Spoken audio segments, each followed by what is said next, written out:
But we gotta move on to do our full Premier League predictions. With the Premier League kicking off tomorrow, we thought this was gonna be the main part of the show, but I was uprupted early in the morning last night.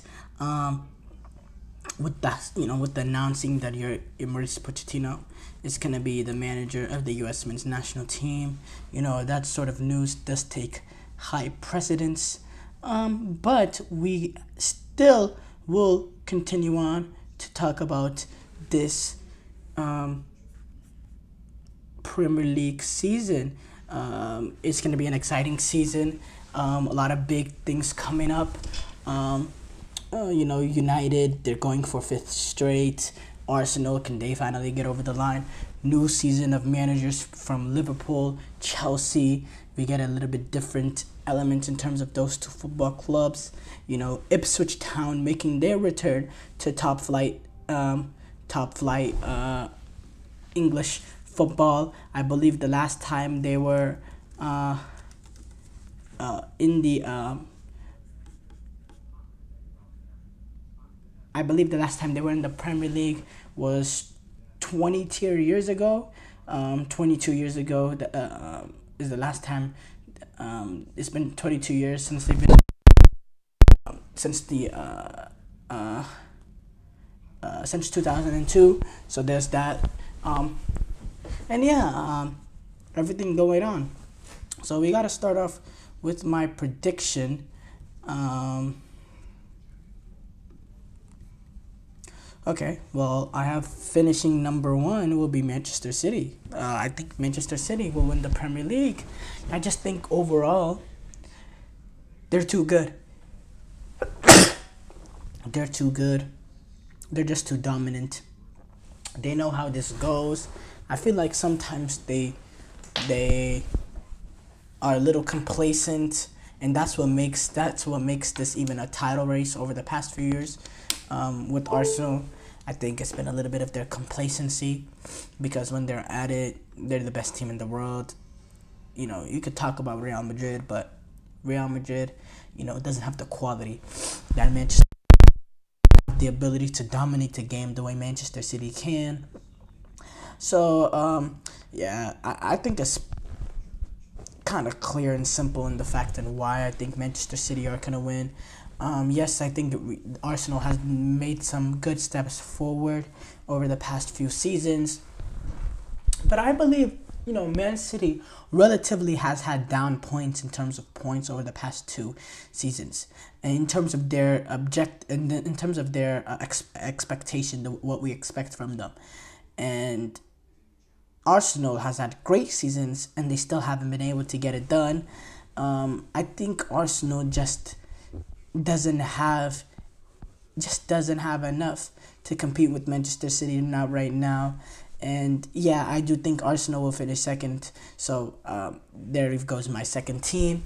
Arsenal, I think they're clearly the second best team. They have continued to improve. I just don't think they have enough to push them past Manchester City. And sadly, I don't think Ricardo Calafiori, even though I think that's another good piece and another, good rotational piece in there, someone that gives the flexibility. But Ricardo Calafiori is not going to be the player that pushes you above Manchester City. You wanted a player to push you above Manchester City. You could potentially get a guy like Osimhen that can compete with Erling Haaland. Calafiori, he's kind of not luxury, but he's sort of a player that makes the squad overall better, but doesn't push you over the top, because he's a defender, he's a center back, he's a hybrid sort of left back, center back. So yeah, I'm gonna go. Third place is difficult because a lot of people have been very optimistic regarding Liverpool chances this season. When I see Premier League predictions, you even see some people have them potentially in a title race. I don't know, because look, I think what Jurgen Klopp has done at Liverpool has been great work. Absolutely phenomenal work. And I think he's been able to make that team play better than the sum of their parts, and the fact that he's elevated them higher than what they really have been. And I think he's done a great job at Liverpool. So Can Arne Slot come in and immediately replicate that sort of success and get this team in that sort of third place realm? I think for me, Liverpool, whether they're third or they sneak in barely in fourth, I think it's a good season if they finish top four, because this is a new manager, and with a new manager, you want progression and you want a good start, and at the end of the day, finishing third or fourth or even maybe even fifth, depending on how this coefficient thing lays out next season, is good enough. Because look, I just don't know. There's an unknown element with Arne Slot. How do the players adapt to his sort of new system? How does his new system translate to the Premier League? We saw how Erik ten Hag, and his Dutch football ways has been going on at Manchester United. We don't know exactly. There's an unknown element with Arne Slot. And Darwin Nunez, he's hit or miss still to this day. He still has not been able to figure it out. Luis Diaz, he hasn't quite been at the levels in terms of consistency that he was before that big injury that he suffered. Liverpool still does have quality in that attack though. Talking about Luis Diaz and Darwin Nunez, Mohamed Salah, Diego Jota. There's some brilliant players in that front line. But midfield-wise, who's that player to complement McAllister and Szoboszlai? Who's in that sort of physical presence that do the defensive dirty work, but also has the ability to pick out a pass in that holding midfield role? They don't have that. Endo is not, he can do the physical side of it, but can he be the one that picks out the balls in behind and be that sort of conductor in midfield in terms of controlling possession? Endo was not that sort of player. You know what I mean? So that's something that they need to work out there. I don't know about Liverpool finishing third. I don't know. But at the same time, I don't know who finished third. Can I pick Aston Villa ahead of them? No, I can't. So I think Tottenham are a good shout to get into that top four with Solanke coming in. You know what? I'm going to say Tottenham finished third. With Dominic Solanke coming in, this progression that they've made under Postecoglou last season, only finishing 2 points out of the top four last season, with the way how high intensity that they play in terms of their pressing, bringing in a guy like Archie Gray, who has potential, in my opinion, to really change life in that Tottenham's midfield, can potentially win Young Player of the Year. That's how gifted of a player he is. I really like the good work that he's been able to do at Leeds United. And then Dominic Solanke, we know he has a good balance in terms of his physical nature to him and also his pure ability. Getting 19 goals out of Bournemouth with the amount of chances that they create just based on the way Tottenham play football and the amount of crosses that they put into the box. I think, Dominic Solanke can get 20 plus goals. I think he can have a 23, 24, maybe 25 goal campaign for them. And I think that could be enough to push them to the next level. I think Dominic Solanke is the perfect signing and is the perfect striker to play next to Kulusevski and Heung-min Son. I have to say, Tottenham look very threatening, especially with RG Gray, that young energy coming in. I think Tottenham can finish third, and then based on everything I said about Liverpool, just the unknown element with Arne Slot and the huge letdown it is to not have Jurgen Klopp in there, I think Liverpool will still have a decent season in finishing fourth. And keep in mind, for me, that's a successful season for Liverpool, finishing fourth. I really do. That's a successful season for Liverpool, finishing fourth, in my opinion. Fifth, this is difficult. I'm going to say Newcastle finished fifth. I think Eddie Howe is a brilliant manager. I think last year they were very, very, very injury-ravaged, with the combination of being extremely injury-ravaged and playing Champions League football. This season, there is no Champions League football for them. And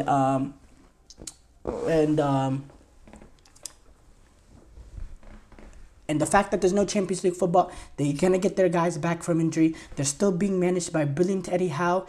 I think they can replicate the success that they had pre-last season, the year before last season, in which they didn't have to worry about any sort of European football.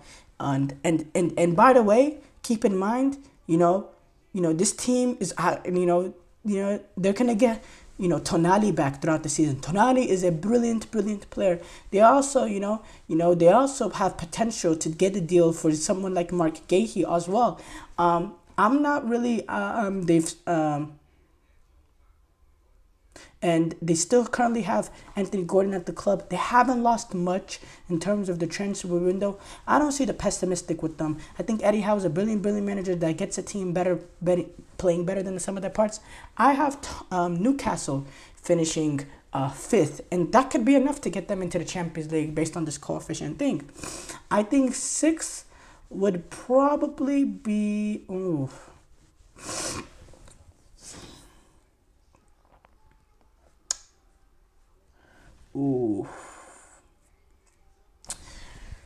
I think six would be Chelsea. I think six is going to be Chelsea. I think Chelsea will finish ahead of United and Villa. I do. Actually, do I think they'll finish above Villa? Oh, that's difficult. I'm not high on Chelsea, and I'm a Chelsea fan. I'm going to go Chelsea 6. It's really impossible to predict how Chelsea are going to do. I think I'm maybe a little bit more on the optimistic side because I'm a fan. But it's really impossible to think what they're going to do. But there is some real talent in the squad. Just based on the amount of money invested in the squad. And if Enzo Maresca is a half-decent manager, he's going to be able to get this team at least to 6th place eventually. The season will start off poorly. But I think eventually, we'll start, being able to adapt into Enzo Maresca's, sort of style. And I think we'll get 6. I think...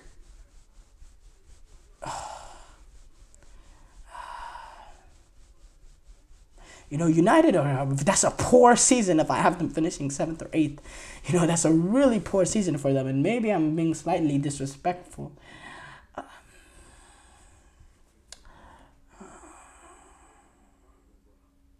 I'm going to go Villa 7th, United 8th. I know, very disrespectful to Villa, to both teams. First of all, Villa, I just think playing Champions League football is going to get the best of them. Really, that's my big thing in here. And I think a lot of the teams above them have gotten better. I think it's a little harsh to put Chelsea ahead of them. Okay, so I can understand people wanting them to be at least 6.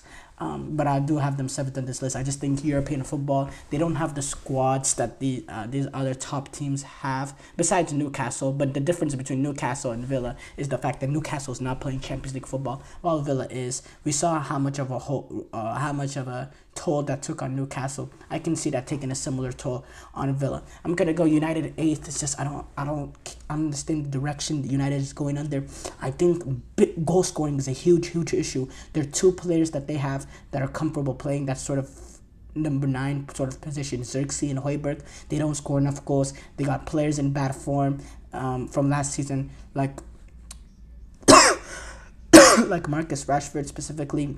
We don't know how this new center-back partnership is going to work out. There's a lot of unknowns. Andre Onana, Erik ten Hag, after finishing 8th. Okay, real quickly. Player of the year. I think player of the year would probably going to be, De Bruyne, Foden, Haaland, someone from, Manchester City. I'll just go Haaland. Haaland gets player of the year. Haaland gets goal scorer of the year. And Haaland potentially gets Ballon d'Or. I think this could be his first Ballon d'Or. We'll see. 3 teams going down. I'll say Southampton will go down. I don't fancy them staying up. I think Nottingham Forest is going to go down. Nottingham Forest is going to go down. I think their time is coming. They've been hanging on. And I think, I rate Ipswich, with McKenna. But, I think some of these teams in the relegation race right now are pretty good teams, like Everton, Bournemouth, Wolves, Brentford. So I'm going to go Ipswich going down, but I think Ipswich could stay up. I do. I think Ipswich have something about them to stay up, but I'm going to go for them going down. But yes, those are my full Premier League predictions, guys. Make fun of me or you're not. We'll see at the end of the season.